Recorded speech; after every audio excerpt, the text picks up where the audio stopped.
I never thought a moment like this would come for me. Not after everything I worked for.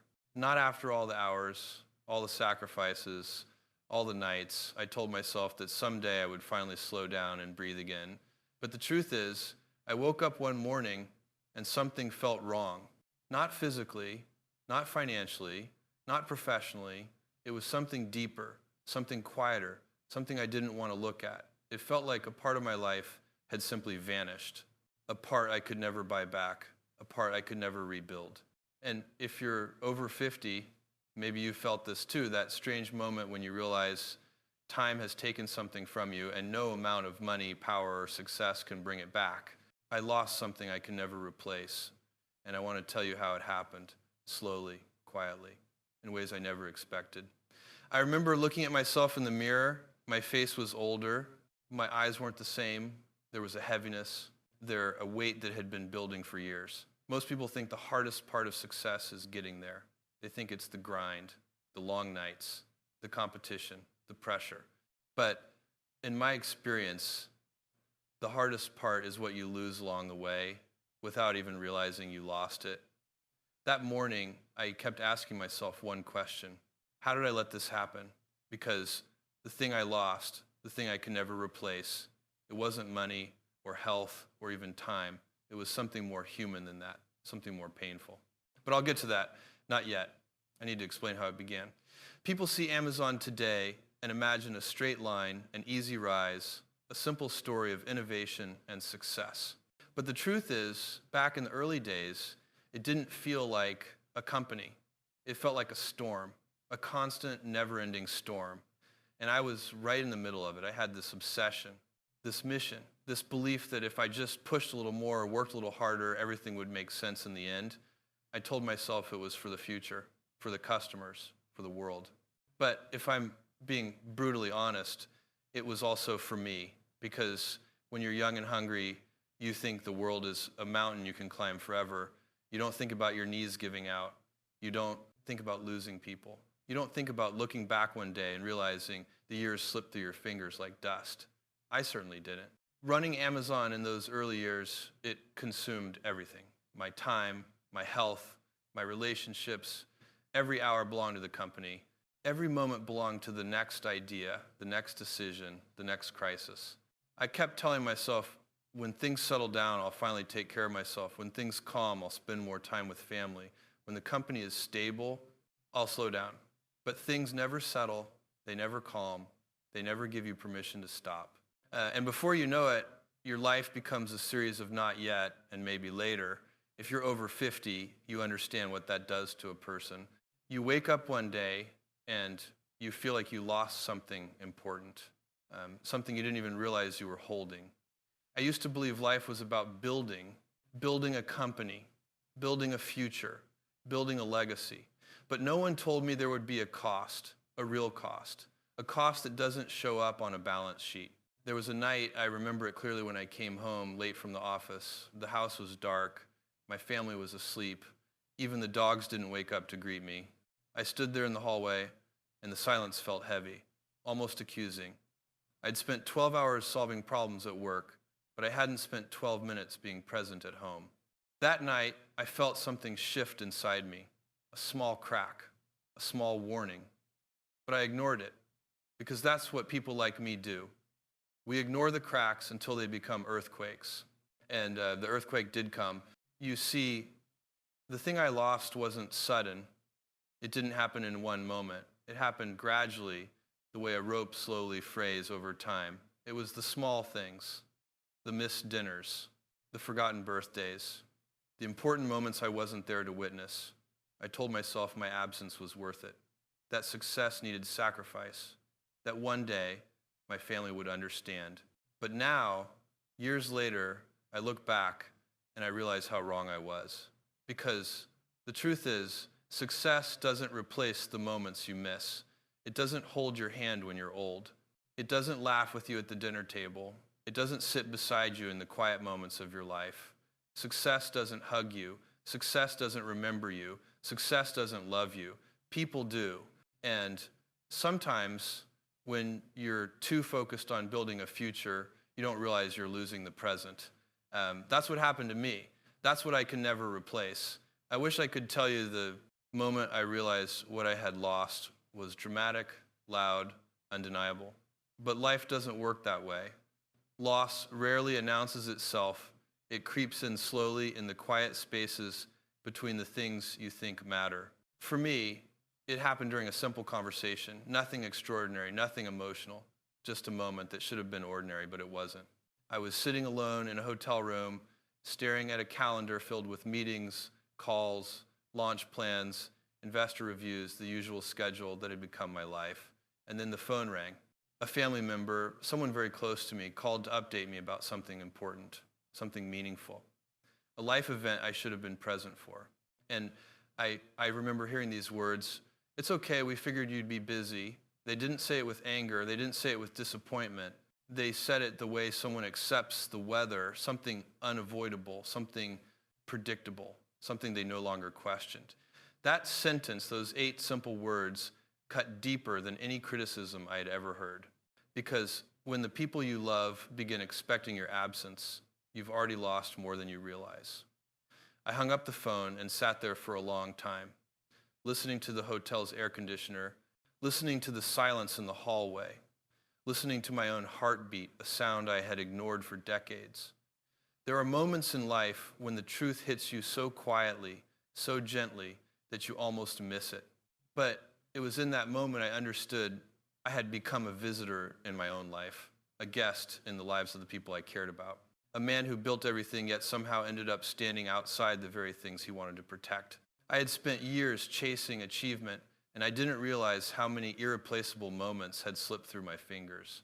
I think people over 50 understand this better than anyone. Life starts to feel different as you age. The days don't roll forward the way they used to. Time becomes quieter, sharper, more precious. And you begin to see the truth you ignored in your younger years. The things that matter most don't demand your attention. They simply wait, hoping you'll notice them before they're gone. I didn't notice soon enough. I kept climbing, kept building, kept pushing myself through stress and burnout and pressure, all while telling myself I could handle it, that I was strong enough, that I could always make up for lost time later. But the thing about time is you never get more of it. You only learn how much you wasted. People know me as the Amazon guy, the business builder, the one who set impossible standards and lived by them. And yes, that's a part of me. But there's another part, a human part, that people rarely see. There were nights I sat alone in the office, my body exhausted, my mind running on fumes, and I'd ask myself, why am I doing this? What am I trying so hard to prove? Who am I building this life for? But instead of answering those questions, I buried them under more work, more responsibility, more ambition. I used success as a shield, a way to justify the sacrifices, a way to hide from the truth that scared me the most. I wasn't showing up for the people who mattered. And once you stop showing up, even unintentionally, you lose pieces of your life you can never get back. There is something most people don't know about me. Despite all the pressure, all the expectations, all the noise, I was always running from one thing: stillness. I didn't want to stop. Because stopping meant facing the emptiness I had been ignoring, facing the strain on relationships, facing the moments I'd missed, facing the guilt I buried under achievement.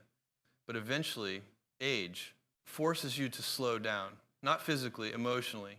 You start remembering things you thought you'd forgotten, the birthdays you missed, the vacations you canceled, the dinners you promised you'd attend but never showed up for. Those memories return slowly, quietly, and they ask you the questions you've avoided for years. Questions like, was it worth it? Did you trade the right things for the life you built? And the hardest question of all, what did you lose that you can never replace? And for me, the answer was simple, painfully simple. I lost presence. I lost time with the people I loved.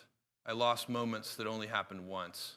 And once a moment is gone, it never comes back. Money can't buy it. Success can't recreate it. Legacy can't replace it. Those moments are the real currency of life, and they disappear faster than you think. There was a period where I convinced myself I could repair everything, that I could make up for lost time. that I could somehow become the man I wished I had been. But life doesn't work like that. You can heal relationships. You can show up differently. You can change your priorities. But you can never return to the exact moments you missed. They're gone forever. And knowing that, truly knowing it, is a kind of pain you carry quietly, A. Pain you don't talk about in public. A pain you only admit to yourself when the room is dark and the world is silent. That's the pain I woke up with that morning. The pain that told me, Jeff, you lost something you can never replace. And that's what I want to talk about. It took me years, decades, really, to understand the damage I had done to myself. Not the public damage, not the kind critics write about. I'm talking about the private damage, the kind that quietly settles into your life when you're too busy to notice it happening. For most of my adult life, I lived in constant acceleration, always thinking 10 years ahead, always preparing for the next risk, always searching for the next challenge, and I told myself it was necessary. That innovation demanded sacrifice. That leadership meant living under pressure. That success required a level of obsession ordinary people couldn't understand. But obsession isn't free. Ambition is not free. They take things from you, things you don't realize you're giving away, and over time, the weight of that obsession starts to reshape who you are. I remember a moment, a memory that still sits heavily on my chest from when my kids were young. I was leaving for a trip, another meeting, another deal, another crisis that required my full attention. And I remember one of my kids holding my arm, not tightly, not in a dramatic way, but gently, as if trying to say, do you have to go again? I told myself it was normal, that all parents disappoint their kids sometimes, that one day they'd understand. And maybe they do, maybe they really do.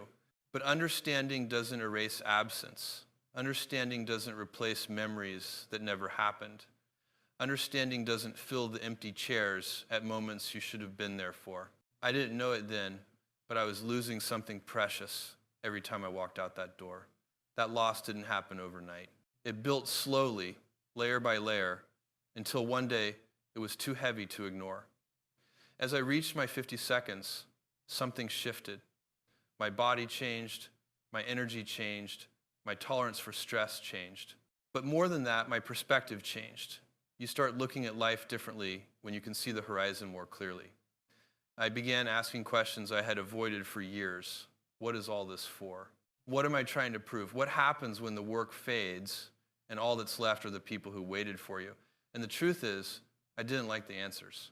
Because no matter how successful you become, no matter how respected, no matter how admired, when you look back on your life, you don't measure your worth by the size of your achievements. You measure it by the depth of your connections. And if you've neglected those connections, you feel it deeply, painfully, especially as you grow older. There's something else I want to admit, something I rarely talk about. Success comes with pressure, a kind of pressure that never really leaves. The public sees wealth. They see accomplishments. They see headlines. They don't see the nights you can't sleep, the decisions that keep you awake, the fear of failing publicly, the criticism, the expectations, the scrutiny. It wears on you, it drains you, it tightens your chest and shortens your breath. And somewhere along the way, I lost my ease, I lost my calm. I lost the simple joy of being present in my own life. Even during family gatherings, I was thinking about work, about problems, about decisions waiting for me. I was physically there, but emotionally absent. And emotional absence is its own kind of loss. People can forgive a missed event. They can forgive a canceled trip. But being half present, being distracted, distant, lost in your own mind, that leaves a mark, a quiet one, a subtle one, but a real one. As the years passed, I found myself sitting alone more often. Not lonely, just alone with my thoughts. And that's when the memories return. The missed school events, the dinners I skipped, the vacations I postponed, the nights I came home too late to kiss my kids goodnight. Those memories don't return to hurt you. They return to remind you of the cost you paid for the life you built. And the older you get, the harder they are to ignore. My mind kept going back to one thought. Jeff, you spent so much time building the future, you forgot to live the present. That realization, that quiet, painful truth is what finally forced me to slow down. Not because I wanted to, but because I needed to. You reach an age where pushing harder is no longer strength, it's denial. You reach an age where you start to understand the fragility of life, how little time you actually have, how easily the people you love can drift away if you don't hold on to them. And holding on to them requires something I didn't give enough of. My presence, my attention, my time, those were the things I lost. Not all at once, but piece by piece, moment by moment, year by year. And by the time I realized it, the loss had already settled in. There's a moment in every person's life, a moment so quiet, so ordinary, that you don't realize it's changing you until long after it's passed. For me, that moment happened during a family gathering. Nothing special, nothing extravagant, just a simple evening together, laughter in the background, soft music, the kind of night older people always say we should treasure more. I was sitting alone at the edge of the room, watching everyone else talk, seeing them share stories, memories, and I realized something devastating. They had learned to live without me. Not out of resentment, not out of anger, but out of adaptation, out of necessity. They had built routines that didn't include me, traditions that continued whether I was there or not, conversations I couldn't follow because I wasn't around when those moments happened. And it hit me with a force I wasn't prepared for. Life had moved forward, and I wasn't part of it in the way I should have been. That realization, that quiet, painful truth, felt heavier than any business loss, any professional setback, any criticism I'd ever received. Because in that moment, I finally understood the full weight of what I had lost. Not wealth, not health, not opportunity. I'd lost time with the people I love, time I can never get back, time I can never relive, time that moved on without me while I chased a future that was never meant to replace the present. After that evening, I spent a long time sitting in my room thinking about my life, truly thinking, not analyzing, not strategizing, not planning, just reflecting. And for the first time, I allowed myself to feel the regret I had always pushed aside. It wasn't dramatic, it wasn't overwhelming, it was just there. A quiet ache in a part of my heart I hadn't visited in decades. If you're over 50, you understand that kind of ache. It's the ache of knowing you can correct the future, but you can't rewrite the past. That's the cruel thing about aging. Wisdom arrives right after you need it most. I think back to my younger years, the ambition, the drive, the hunger to build something big, and I don't regret those qualities. They shaped me, they fueled me, they allowed me to create things I'm proud of, but I do regret believing that achievement was more important than presence, that being busy was a sign of importance. That success required me to sacrifice everything else. I regret not understanding early on that life is not measured by the number of things you build, but by the number of moments that build you. Moments of laughter, moments of connection, moments of love, moments that seem small at the time but become the memories you hold on to when you're older. I missed too many of those, and that is what I lost. That is what cannot be replaced. People assume that if you're wealthy, you never feel regret. They assume that if you're successful, you don't feel loss. But regret doesn't care about money. Loss doesn't care about status. Time doesn't care who you are. When you're 60, 70, 80, you don't sit there thinking about the meetings you had, the deals you closed, the projects you launched. You think about the people whose hands you should have held longer, the conversations you should have had, the memories you should have made, the moments you let slip away because you were too focused on things that didn't matter as much as you believed they did. I know this now, and I wish I had known it sooner. In the years since that realization, I've tried to be different. Not perfect, just present. I've tried to show up more, to listen more, to be a part of my family's life instead of watching it from the outside. But even as I try, I carry the quiet awareness that some moments are gone forever. You can heal relationships. You can rebuild trust. You can show up with a new sense of purpose. but you cannot go back in time and be there for the moments you missed. That is what hurts the most. That is the loss that lingers. That is the truth I needed to finally speak out loud. And now I want to talk to you directly, especially if you're over 50 or nearing that age or starting to feel time moving faster than it used to. Please don't let life slip by unnoticed. Don't assume the people you love will always wait for you. Don't believe you can save connection for later. Later is a myth. Later is a lie. We tell ourselves to avoid facing the truth that life is happening right now. And once right now is gone, it doesn't return. Be present, show up, hold on to the people who matter, talk to them, learn from them, share your time with them. Because time is the one thing you cannot earn back. And one day, you will wake up and realize you've lost something you can never replace. I did, and I'll live with that knowledge for the rest of my life. But maybe, just maybe, you don't have to